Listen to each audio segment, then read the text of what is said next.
يا ربي شكرا هديت قلبي. السلام علیکم ورحمۃ اللہ وبرکاتہ. ناظرین، تو آج ہمارا خلاصہ قرآن کا 10واں پارہ ہے وَاعْلَمُوا أَنَّمَا غَنِمْتُمْ. جو لوگ نئے ہیں پلیز ویڈیو کا آخر میں آپ کو 1 سے 2 منٹ کا درس قرآن کا طریقہ مل جائے گا، آپ اس کو ضرور دیکھ لیں. اور جو لوگ دیکھ رہے ہیں پلیز ویڈیو کو لائک ضرور کیا کریں اور اپنے دوستوں کے ساتھ شیئر بھی کر دیا کریں، بڑی مہربانی ہوگی. چلیے شروع کرتے ہیں پوائنٹ نمبر 1 سے. آپسی اختلاف مسلمانوں کی کمزوری تنزلی کا باعث. سورہ انفال آیت نمبر 46. اللہ نے فرمایا وَأَطِیعُوا اللَّهَ وَرَسُولَهُ وَلَا تَنَازَعُوا فَتَفْشَلُوا وَتَذْهَبَ رِیحُکُم وَاصْبِرُوا إِنَّ اللَّهَ مَعَ الصَّابِرِینَ. کہ اللہ اس کے رسول کی اطاعت کیا کرو. وَأَطِیعُوا اللَّهَ وَرَسُولَهُ وَلَا تَنَازَعُوا، اور آپس میں جھگڑو نہیں. کیا ہوگا؟ فَتَفْشَلُوا وَتَذْهَبَ رِیحُکُم وَاصْبِرُوا، تم بزدل ہو جاؤ گے اور تمہاری ہوا اکھڑ جائے گی، تم کمزور ہو جاؤ گے، تم بزدل ہو جاؤ گے. اس لیے صبر کیا کرو، اور بے شک اللہ تبارک و تعالی صبر کرنے والوں کے ساتھ ہے. تو اس کو پوائنٹ نمبر 1 میں شامل کر لیں. آپسی اختلاف مسلمانوں کی تنزلی کا باعث ہے. پوائنٹ نمبر 2، مہاجرین و انصار کے فضائل. سورہ انفال آیت نمبر 72، 74، 75. اس کے اندر اللہ تبارک و تعالی نے تینوں مقام پر جو ہے مہاجرین و انصار کے فضائل بیان فرمائے ہیں. ایک جگہ فرمایا والذین آمنوا وهاجروا وجاهدوا فی سبیل اللہ والذین آووا ونصروا اولئک هم المؤمنون حقا، کہ بے شک وہ لوگ جو ایمان لائے اور ہجرت کی اور اللہ کے راستے میں جہاد کیا. والذین آووا ونصروا، اور وہ لوگ جنہوں نے ان کی مدد کی، ان کو پناہ دی، ان کے ساتھ تعاون کیا، کوپریٹ کیا. اولئک هم المؤمنون حقا، بے شک وہی لوگ جو ہے سچے پکے مومن ہیں. تو اس کے اندر مہاجرین و انصار کے فضائل کو اللہ تبارک و تعالیٰ نے، اس کے مقام، اس کے درجات کو اللہ تبارک و تعالیٰ نے بیان فرمایا. تو اس کو پوائنٹ نمبر 2 میں شامل کر لیں. پوائنٹ نمبر 3، مساجد کو آباد کرنے والے خوش نصیب اہل ایمان. سورہ توبہ آیت نمبر 18. اللہ نے فرمایا انما یعمر مساجد اللہ من آمن باللہ والیوم الآخر واقام الصلاۃ وآتى الزکاۃ ولیخشى الا اللہ فعسى اولئک ان یکونوا من المہتدین. کہ بے شک مساجد کی تعمیر تو انہی لوگوں کے حصے میں ہے، انہی لوگوں کا حق ہے. وہی لوگ کرتے ہیں جو اللہ پر اور آخرت پر ایمان رکھتے ہیں، نماز قائم کرتے ہیں، زکوٰۃ ادا کرتے ہیں اور اللہ سے ڈرتے رہتے ہیں. تو اس کو بھی پوائنٹ نمبر 3 میں شامل کر لیں کہ خوش نصیب ہیں وہ لوگ جو مساجد کو آباد کرتے ہیں، اس کی تعمیر کرتے ہیں اور اس کو بھرتے ہیں، اس کی رونق کا سامان تیار کرتے ہیں. پوائنٹ نمبر 4، اللہ اس کے رسول صلی اللہ علیہ وسلم سے محبت کا معیار. سورہ توبہ آیت نمبر 24. اللہ نے فرمایا قل ان كان آباؤكم وابناؤكم واخوانكم وازواجكم وعشيرتكم واموال اقترفتموها وتجارة تخشون كسادها ومساكن ترضونها احب اليكم من الله ورسوله وجهاد في سبيله فتربصوا حتى ياتي الله بامره والله لا يهدي القوم الفاسقين. کہ میرے محبوب آپ اعلان کر دیجئے قل ان كان آباؤكم، کہ اگر تمہارے باپ، وابناؤکم تمہارے بیٹے، واخوانکم تمہارے بھائی، وازواجکم تمہاری بیویاں، وعشیرتکم تمہارے کنبے قبیلے، واموال اقترفتموها اور تمہارے مال، وتجارت تخشون کسادها اور تمہاری تجارت، ومساکن ترضونها تمہاری بلڈنگیں، تمہاری حویلیاں، یہ سب اللہ اس کے رسول سے زیادہ تمہارے نزدیک محبوب ہے. تو فتربصوا حتی یأتی اللہ بامرہ، تو اللہ کے عذاب کا انتظار کرو. تو اس کے اندر اللہ تبارک و تعالیٰ نے یہ بتلایا ہے کہ تمام چیزوں سے، تمام دنیا سے سب سے بڑھ کر اللہ اس کے رسول سے تمہیں محبت ہونی چاہیے. تو اس کے اندر اللہ تبارک و تعالیٰ نے اللہ اس کے رسول صلی اللہ علیہ وسلم سے محبت کا معیار بتلایا ہے. تو اس کو پوائنٹ نمبر 4 میں شامل کر لیں. پوائنٹ نمبر 5، علماء کو رب بنانے کا مطلب کیا ہے. سورہ توبہ آیت نمبر 31. اللہ نے فرمایا اتخذوا احبارهم ورهبانهم اربابا من دون اللہ والمسیح ابن مریم الی آخر، کہ انہوں نے اللہ کو چھوڑ کر اپنے علماء، اپنے درویشوں کو اپنا رب بنا لیا. حضرت عدی بن حاتم رضی اللہ تعالیٰ عنہ سے مروی حدیث سنن ترمذی کے اندر آتی ہے اس کی تفسیر کہ انہوں نے سوال کیا اللہ کے رسول صلی اللہ علیہ وسلم، وہ تو اللہ کی عبادت نہیں کرتے تھے، پھر قرآن میں جو کہا گیا کہ انہوں نے اپنے علماء کو، اپنے درویشوں کو اپنا رب بنا لیا، وہ کیسے، وہ کیوں؟ اللہ کے رسول صلی اللہ علیہ وسلم نے فرمایا کہ کیا ایسا نہیں تھا کہ وہ جس چیز کو حلال کہتے تھے یہ حلال سمجھ لیتے تھے، اور جن چیزوں کو وہ حرام کہتے تھے وہ ان چیزوں کو حرام سمجھ لیتے تھے، بس یہی رب بنا لینا ہے. تو اس آیت کریمہ کے اندر اللہ تبارک و تعالیٰ نے علماء کو رب بنانے کی تردید فرمائی. تو اس کو پوائنٹ نمبر 5 میں شامل کر لیں.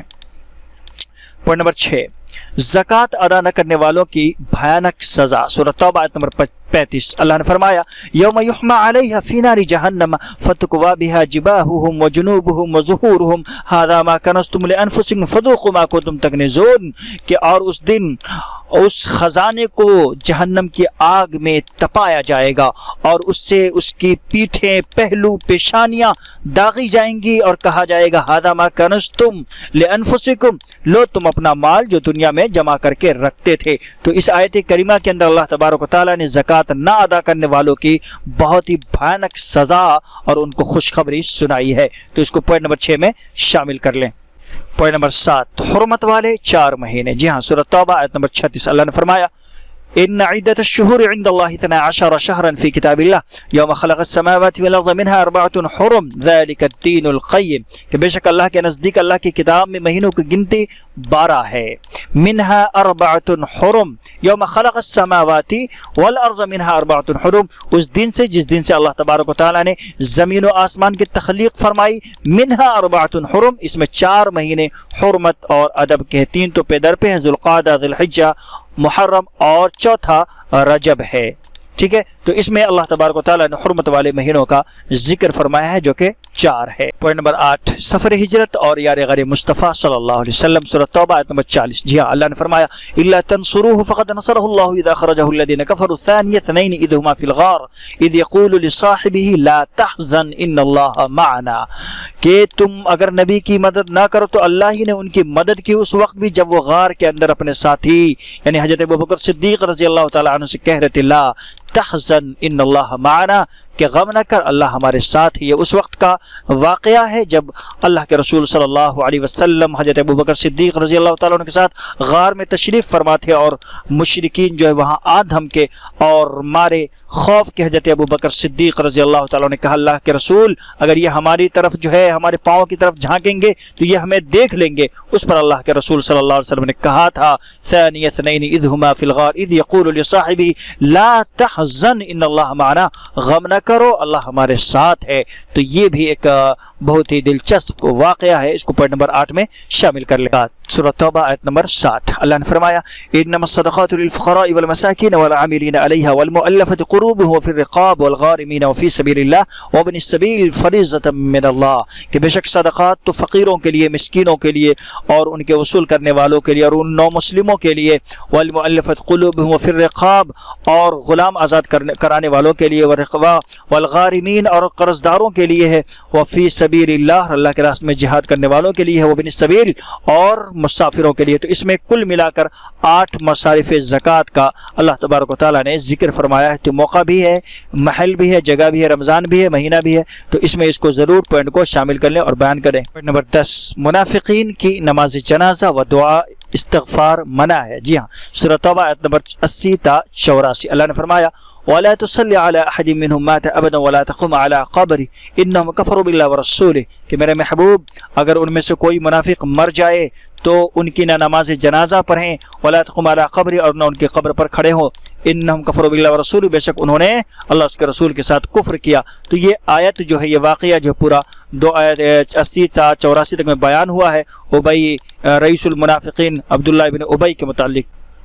تو یہ کل ملا کر 10 پوائنٹس ہو گئے، اس کے علاوہ میں نے یہاں کچھ متفرقات پوائنٹس بھی نوٹ کر دیے ہیں، جیسے پوائنٹ نمبر 11 ہنسو کم رو زیادہ سورہ توبہ آیت نمبر 82، پوائنٹ نمبر 12 سورہ برات اور مشرکین سے بیزاری کا اعلان سورہ توبہ آیت نمبر 1 تا 2، اور اسی طرح سے پوائنٹ نمبر 13 مشرک کا مسجد میں داخلہ ممنوع ہے سورۃ توبہ آیت نمبر 28، پوائنٹ نمبر 14 ناجائز طریقے سے لوگوں کا مال کھانے والے علماء سو سورۃ توبہ آیت نمبر 34، اور پوائنٹ نمبر 15 محمد رسول اللہ صلی اللہ علیہ وسلم سے 4 بار خطاب سورہ انفال آیت نمبر 64، 65، 70 اور 73 میں۔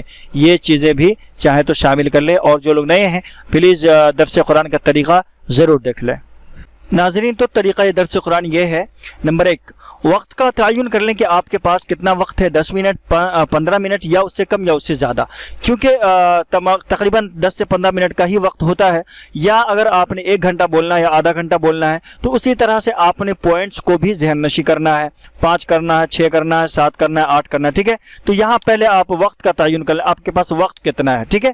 نمبر 2 بیان کردہ پوائنٹس میں سے آسان پوائنٹس کو اچھی طرح ذہن نشی کر لے. ظاہر ہے 10 پوائنٹس جو ہے ذکر کیے گئے ہیں تو تمام پوائنٹس کا ذہن نشی کرنا ضروری نہیں ہے. اس میں جو آپ کو آسان لگے, آپ کے لیے جو سہولت ہو, جس کو آپ بیان کر سکیں, جس کو اچھی طرح سے آپ جو ہے ذہن نشی کر سکیں, اسی پوائنٹس کو جو ہے آپ بیان کریں. ٹھیک ہے. نمبر 3, ہر پوائنٹس میں آیت نمبر درج ہے, اس کو سامنے رکھ کر تفسیر قرآن دیکھ لیں. یہ ضرور کریں کہ ایک مرتبہ آپ جو ہے آیت نمبر دیکھ کر کے تفسیر دیکھ لیں تاکہ آپ کو بیان کرنے میں, سمجھنے میں آسانی اور سہولت ہو. ٹھیک ہے. نمبر 4, کسی بھی پوائنٹس کو طول نہ دیں بلکہ سامعین کو اشارتاً بتلائیں کہ آج کے پارے میں فلاں جگہ فلاں آیت میں فلاں حکم یا فلاں واقعہ گزرا ہے. اس سے فائدہ یہ ہوگا کہ سامعین کی دلچسپی برقرار رہے گی اور لوگوں کے اندر ایک فکر پیدا ہوگی کہ قرآن کو ہم پڑھیں. ظاہر ہے اگر آپ کسی کو آدھا ادھورا واقعہ سناتے ہیں, آدھی چیزیں ہی بتلاتے ہیں, تو ان کو جو ہے پورا جاننے کے لیے جو ہے ان کے اندر شوق پیدا ہوگا کہ پورا واقعہ کس طرح سے کیسے ہے, ذرا اس کو جانیں, تو پھر ان کے اندر پڑھنے کا شوق ہوگا. تو آپ آیت نمبر یا بتا سکتے ہیں اشارتاً کہ یہ یہاں پر گزرا ہے, آپ اس کو پڑھ لیں, دیکھ لیں. ٹھیک ہے. نمبر 5, ایک درس میں بیان کردہ پوائنٹس کو دوسرے درس میں بیان نہ کریں. اس سے لوگ بدظن ہوتے ہیں, سنانے کا جو ہے شوق ذوق اس سے ختم ہو جاتا ہے. اس لیے جو ہے ایک پوائنٹ کو جب آپ بیان کر دیں تو دوسرے درس میں جو ہے اس کو بیان ہی نہ کریں. میں نے کوشش کی ہے کہ کسی بھی درس میں جو ہے گزشتہ پوائنٹس میں سے کسی بھی چیز کو میں بیان ہی نہ کروں تاکہ آپ بھی ان کو بیان نہ کریں. تو یہ ہے درس قرآن کا جو رمضان المبارک میں ہم بیان کرتے ہیں. اسی انداز میں, اسی ترتیب کے ساتھ انشاءاللہ اس کو بیان کریں.